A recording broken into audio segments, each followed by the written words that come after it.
Good day, everyone. We are now in the part 3 of our discussion for partnership. Okay, let's start. Never stop dreaming, keep reaching for the stars. Believe in yourself, you'll go far. No matter what they say, just keep pushing through. Never stop dreaming, your dreams will come true. Never stop dreaming, never give up. Keep chasing your dreams, never stop. We're going to discuss the rights and obligation of partners to the partnership. Okay, unahin muna natin yung obligation of partners to the partnership.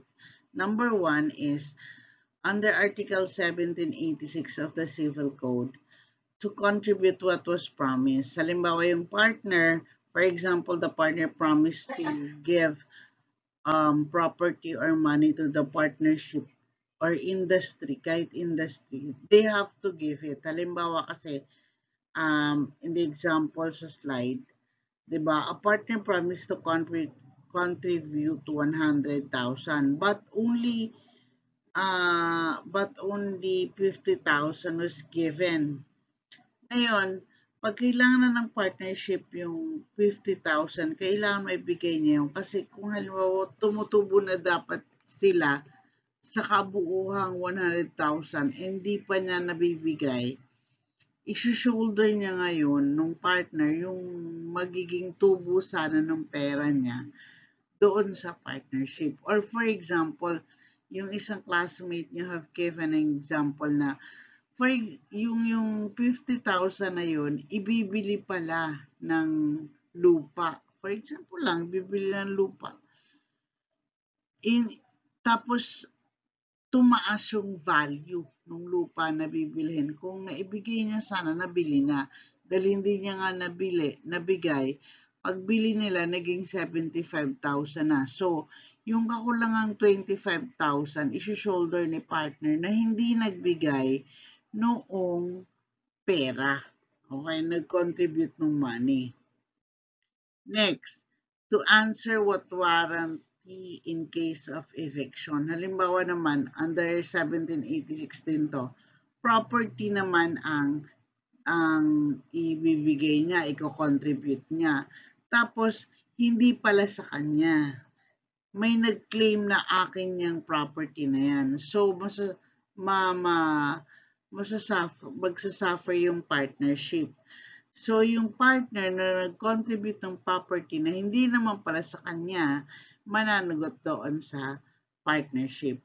He has to indemnify the partnership kasi hindi naman pala sa kanya, tapos i-contribute niya. So, yung eviction will be shouldered by the partner. Kailangan talagang ma-guarantee niya na kanya talaga yung property na ipapasok niya sa partnership. Next is to preserve property contributed.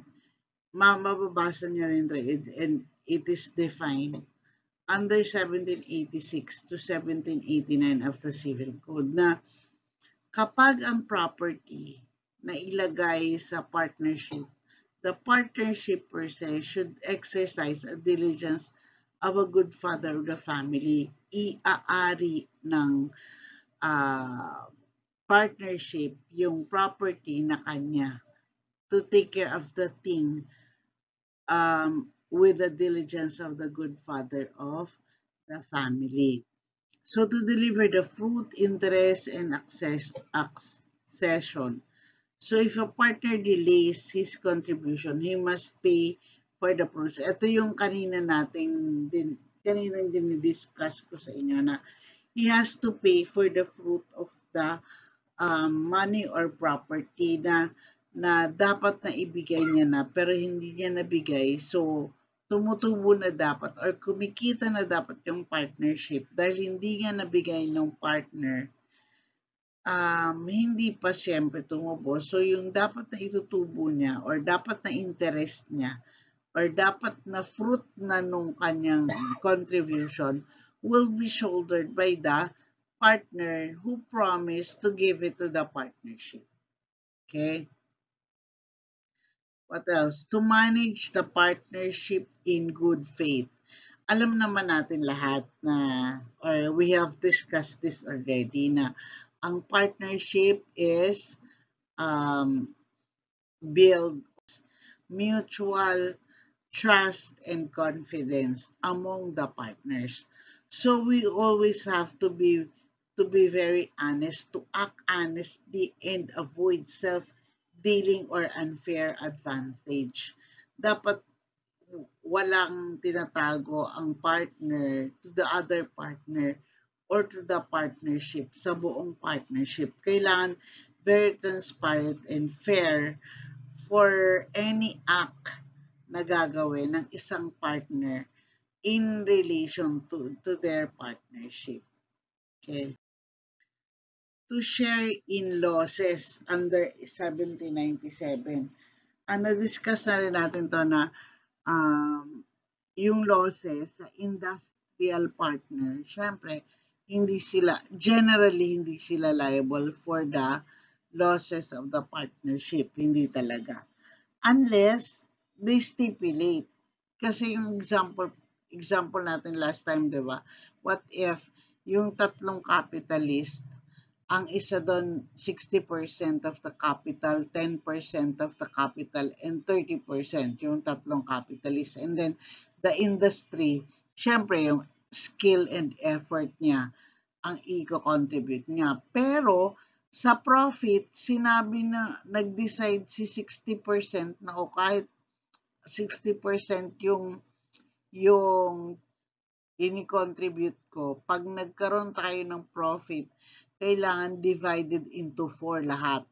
Halimbawa, yun ang sinabi niya. So that will, ang stipulation na yun will govern. Yun yung mangyayari. Pero halimbawa naman, naka-stipulate na. Pero kapag nagkaroon ng losses, kailangan hati-hati din tayong 4, pati yung industry, and so be it. Diba? Pero pag walang stipulation, automatic, kapag losses na ang pinag-uusapan, hindi nakasama si industry. Yung tatlong capitalist na lang ang mag-shoulder. Ngayon, kung 60-30-10 ang profit sharing nila, the losses will also follow kung walang stipulation. Pero kung may stipulation, the stipulation will govern. Okay? Okay, another obligation of the partners to the partnership is not to engage in a competing business. Diba na-discuss natin last time kung ano yung prohibition ng industrial and capitalist. Ang industrial generally cannot engage in another business without the partnership's consent. Okay. Lalo na kung kapareho ng nature. Pag hindi kapareho ng nature, kailangan niya pa din magpaalam sa partnership na mag-join siya to another partnership, because really the industrial partner is prohibited to do so. Ngayon, yung capitalist partner, pag same nature, need the consent of the partnership. Pero pag hindi the same nature, hindi na kailangan magpaalam ni partner to the partnership kapag ibang nature ng business, kasi capitalist siya. But alam na natin yung risk, diba? Alam na natin yung risk kung ano mangyayari kapag industrial partner ka tapos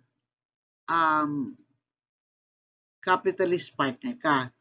So now, for additional 5 points sa inyong quiz, long quiz, bakit hindi kailangan ma-engage si industrial partner to another partnership kahit different ni ang nature? Okay, 5 points. Yung first 3 lang first 3 per section, paki-comment sa TG natin. Ay, sa GC, sorry. Sa GC natin. Next, let's discuss now the rights of the partners to the partnership. Ano yung rights niya? Siyempre, rights to profit and losses. Siyempre, pag may kinikita na, it will depend upon your agreement kung kailan nyo i-share or hahatiin yung profit nyo. Yung losses naman, under generally under the civil code, hindi talaga kasama si industrial partner. Oh, another question for 3 points naman. So, first 3, bakit hindi kailangan kasali si industrial partner sa mga losses? Bakit hindi siya kailangan bawasan o singilin kapag losses ang pinag-uusapan? Sabi niyo nga, 'di ba may liability siya to the third person, tama? Pero kapag losses, bakit hindi siya kasali? Okay. First 3 to comment sa ating GC. Okay. Right to return the contribution. Upon dissolution naman, under Article 1839, yung partnership has the right for the recovery of their contribution. Ibabalik ng partnership to the partner yung contribution. So may karapatan si partner na makuha what had been contributed. Okay. Next.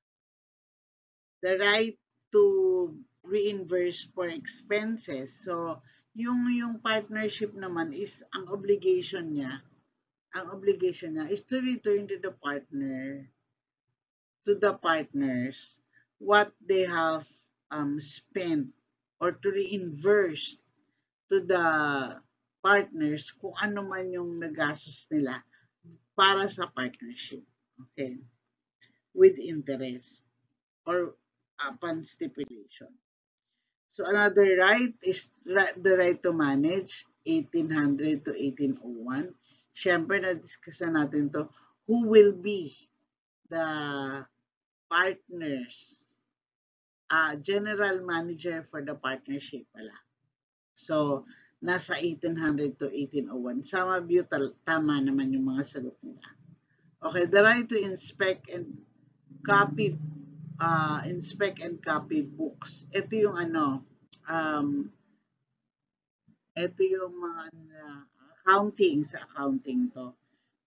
Pero syempre, make it sure naman na it is on the reasonable time. Baka naman Sunday, tapos 8 a.m. in the morning, nagtatanong kayo, kailangan ko makita yung makita yung libro kasi, di ba, dapat transparent tayo.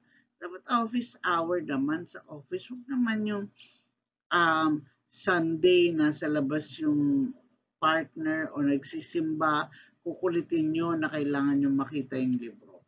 So, 8 to 5, during office hour, it is stated under 1805 of the Civil Code. That's all for part 3 of the partnership, and part 4 will be the dissolution. I will discuss to you the dissolution of partnership. So if you're not yet subscribing for my channel, subscribe po, like, and hit the notification so every time I'm going to upload a video, manonotify kayo at magkaroon kayo ng additional points for our recitation or quizzes. That's all for today, guys. Good day.